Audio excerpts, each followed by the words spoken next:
Драги гледачи, денеска се наоѓаме во домот на најстариот планинар во Прилеп, а можеби и во Македонија, Петрески Пецо, кој што во моментов има 91 година и навистина изгледа одлично за својата возраст, а тоа ќе го видите и од нашиот разговор. Пред се, добре дојдовте во нашата емисија. Многу благодарам, фала многу што дојдовте. 91 година. 91 и пол. 91 и пол. Планинарите активно или? Да, има. Кога започнавте и на која возраст? Па јас започнав негде на 18 години, 1950 година. Како започна вашата приказна со планинарството? Зошто? Кој ве внесе во овој спорт? Па јас сум любимец на природата. И така цел живот сакам природа, да бидам во природа. И имав своји другари, имавме одлично друштво, нашето друштво беше, може да наречам, најголемо во Македонија. Имавме по список едно време 2000 планинари. Зборуваме за планинарското друштво Козјак. За Козјак. 2000 имавме секции по сите училишта, по Прилеп, установи едно друго. И така тогаш беше тоа друштво, најјако друштво во Македонија. Како беше организирано тогаш планинарството, дали може да се потсетите? Па беше организирано секоја година, правиме план за цела година, која недела ќе одиме на планинарење. И правиме список кој учествува, колку мина ќе бида, така да му се спремаше и ручек, кај што ќе поеме на крајното место. Значи, секоја недела буквално се одеше некаде на планинарење. Да. Јас имам учествувано над 2200 учества во планинарството. Над 2200. Каде се одвива најчесто тие прошетки на планинарите? Па редовно одевме во територијата на Прилеп. Трескавец, Мукос поготово, Дервен, Кадица и многу пати се здружуваме со битолчани, со скопјани, заеднички одевне. Се правеа маршеви? Маршеви се правеа. Имаше Богомилски поход се викаше, кој редовно учествувавме таму, тој беше 3 дена. И спијавме по селата кај што ќе одиме, а имаше учесници негде околу 500, 800, 1000 некогаш се собира од цела Македонија. Имавме и гости, повикувавме од Србија, бевме со Вајлево побратими, од Босна со Јајце, од Хрватска, Задар. Тие иде кај нас, ние одеме таму, Словенија, на Триглав, неколку пати имаме појдено и така. Од Македонија, кои места ви се најубави за планинарење? Кој врв вака вас ви останува во најголем впечаток? Најубави места има на Пелистер, има на Мукос, Кадица, одма до Мукос е тоа, а тоа е големо пешачење, 13 сати, 15 сати. Тогаш не одевне со возила, пешки од Прилеп одиме за Дервен. Поручуваме тука и продолжуваме за Мукос. Од Мукос одиме Кадица. И од тука многу пати слегуваме долу во Долнени, Слепче или Слепче, со возот се враќавме. А тоа беше 18 сати и 20 сати пешачење. По колку минаве се состоеше групата? Групата увек беше 18, 20, 30, некојаш и 50 и така. И фаза некојаш. Рековте, имате шетано низ другите бивши југословенски републики. Да. Најубави места таму? Најубави места мене ми се Триглав, Пирин, наш Пирин. По 2-3 дена одевне. Пирин го имам шетано 2 пати од Кадица, тоа е планинарски дом негде кон грчка граница, па се до Вихрен. Да, тука може... Да, и во Вихрен спијавне. И нашите гледачи да забележат фотографии кои што ќе ги прикажеме. Тука се и Пиринските езера, тука е врвот. Еве го, врвот на Пирин, на сликата. Тука имаме и повеќе фотографии кои што укажуваат на тоа дека Сте били и на Везу во Италија, Да, Везов, на ова е. Митикас во Да, Грција. да, два пати имам поедено. На Везов, на самиот кратер имам поедено, таму се тој вулкан не е жив сега, ама сето е тоа врија убаво, жештини огромни има, испарува, многу гледањето е тешко затоа што се току магла е. Има огромни камена што фрла вулканот и сега под тие камена од секаде излегува чад. И денеска е исто така. И се сеќам дека кога одевме, кога се искачувавме горе на Везов, тоа е голема висина, не фати една голема жештина и почна да врни дожд. Дождот од самата воздух што е жежок, топол жежок воздух. И така горе се качевме, има ограда, само можеш да видиш долу, ништо не можеш да видиш, да слушаш вријање оздола. И Тука и врвот Олимп во Грција. да, првот Олимп, да. Имаме една слика тука, Дервен 1988 година. Да.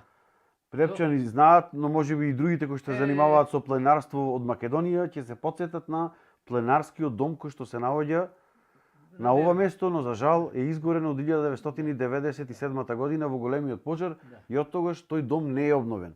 За жал Прилеп останува без пленарски дом, иако со голем број на активни пленари и активни пленарски друштва. Зошто не се изгради тој дом? Не се изгради, не знам зошто. Покушавме многу пати да собираме средства, не успевме. Не знам зошто. Кога се градеше домот, сите помагаја, сега никој не ќе да помогне. А ова слика што ја гледате, тоа е повод 88 години на нашиот тогашен Рампо Топчија. 88 години траеше и човекот беше многу години, не можеше поичка да иде и направивме банкет ние. Сите планинари ги викнавме, чак имаше и од Битола и од Скопје викнавме гости, повод 88 година на Рампо Топчија. Колку време функционираше пленарскиот дом Дервен? Практично членовите на Козјак го изградија. Да, со помош на Пленарски сојуз на Македонија. И тие ни помогнај многу, најмногу Даре Джамбас, Орде Тренко и планинарите. Секоја недела ние бевне горе, работевне, водата ја носевне, струја, копавне дупки за струјата, цевки постававне за водата. Ама имавме проблем во зимно време, водата е донесовне, цевките од голем студ горе од мразот ни пукаја. И секој пролет ги менувавме цевките, мораше. После тоа улепшувавме околу домот, садевне липи, багрем, украсни дрва. Сега горе имаше многу стока, се напасуваше и страдаше липата, багремот, ни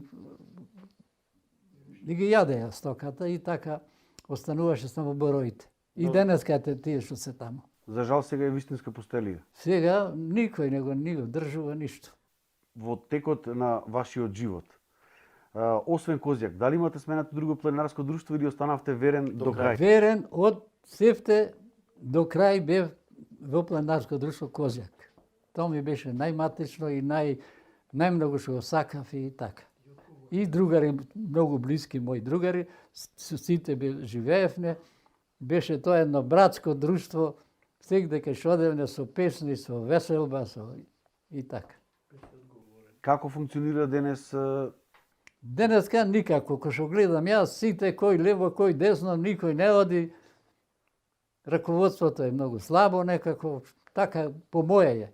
Ако направите една паралела помеѓу пленарството во тој период на вашата младост и пленарството во Прилеп сега? Разликата е голема. Во што? Не ода. Сега сите се со коли, пешки никој не оди. Тогаш одевне ние по 10, 12, 15 сати пешки одевне. Пеш оди, пеш се враќаш. Сега тоа младите не го сака. Имаме тука неколку активни така групи на пленари кои што скоро секоја недела се излезе. Има индивидуално се собира тројца, петина, шестина ќе појда до селјачка, ќе појда до селце и вамо таму и се враќа. Го нема она право планинарство што беше во Македонија. После имавме многу голема подкрепа и помош од Планинарски сојуз на Југославија. За да се вратат тие времења? Може? Не верува.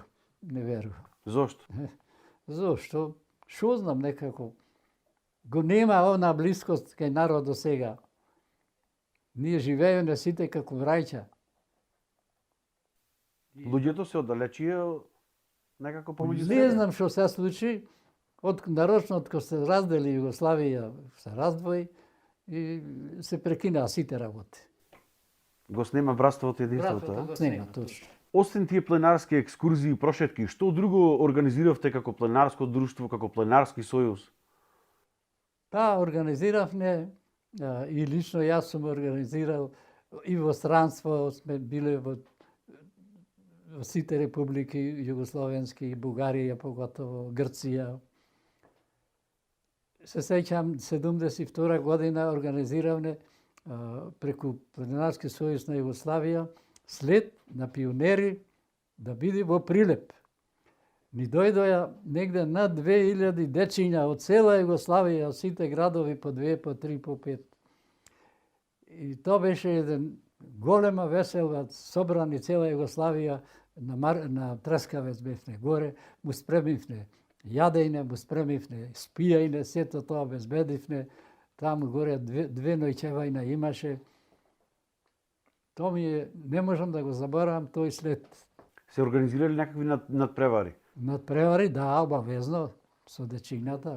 Тука е ориентацијата како дел од пленарството. Точно така, да, имаше ориентација и за една насока, и за друга, и за трета. Дали во тоа време имаше поделба на пленарството на обично пленарење, на високогорско пленарење, на спелеологија, како што имаме денес? Да, имавме спелеологија, да, имавме. Еве, сино Звонко беше, учествуваше таму, во Пештери, влегуваше. Потоа, алпинисти имавме, секција за скијање, секција за алпинизам. Сите секции спортски ги имавме, планинарски. Тука гледаме голем број на признанија, дипломи кои што ги имате. Јас секогаш кај што сум имал допирна точка, било за работа, било за спорт, или за планинарство, или пчеларство, од секаде имам добијано дипломи, награди. Она слика голема на таму што е плакета со похвала од Планинарски сојуз на Југославија. А тоа Планинарски сојуз да добија, тоа е голема работа. Ова долу, ке што пишува диплома, тоа е златна плакета од Планинарски сојуз на Македонија. Тоа сум многу благодарен што ми го признаа. Овие двете, едното признание на работа кај што сум работел. Другото, персоналот што работеле кај мене за целиот персонал. Тука го имаме подписот на маршалот на една од маршалот на Тито, да, и тој. И од него има мене, негов личен подпис од Тито. Она диплома ми е, имам завршено и шнајдерски испит. И таа ми е умилена диплома, значи имам мајстор. И ако го напуштив јас занатот, отидов во трговија, завршив виша трговачка и оттука ме примија во 22 декември, таа беше војна фирма, таму работев 30 години, после се фузиравме со Тетекс, па во Тетекс 10 години и така работниот век заврши. Имате на кого да го оставите, на кого да ја оставите ова љубов кон природата? Ја продолжува некој од вашето семејство? Децава мој јунаци едно речено да речам, и тие тргнаа по патот мој, заедно одевме секаде, уште од мали нозе ко беа. Со своите синови? Со своите синови, да. Нека ми се здрави живи. Значи, љубовта кон пленарството ја пренесовте и на нив? Пренеси и тие и денеска сака да ода во природа, во планина, али тоа е најубавото во животот, добиваш здравје, добиваш сила, добиваш кондиција и мојата заложба е сите млади да тргнат во природа. Природата дава непогрешиви патокази во животот. Таа е вашата порака која што Моја патувате до порака е денешните за генерации. сите воопшто. Нема кој ќе оди во природа нема да сгреши, да знае дека ќе биде здрав и задоволен во се. Ви благодарам на разговорот. Зашто? Ви посакувам уште долги години, здравје, живот и да се занимавате со пленарство и понатаму и да бидете во контакт со она што најмногу го сакате, а тоа е природата. Да. Драги гледачи, тоа беше разговорот со Петрески Пецо од Прилеп, како што кажавме, најстариот планинар. Се надевам дека оние кои што се занимаваат со овој спорт ги вратиме малку и во времето назад, како функционираше пленарството и дека младите генерации ќе ја послушаат неговата порака и дека поголемиот дел од своето слободно време, наместо во затворен простор, ќе го поминуваат во природа.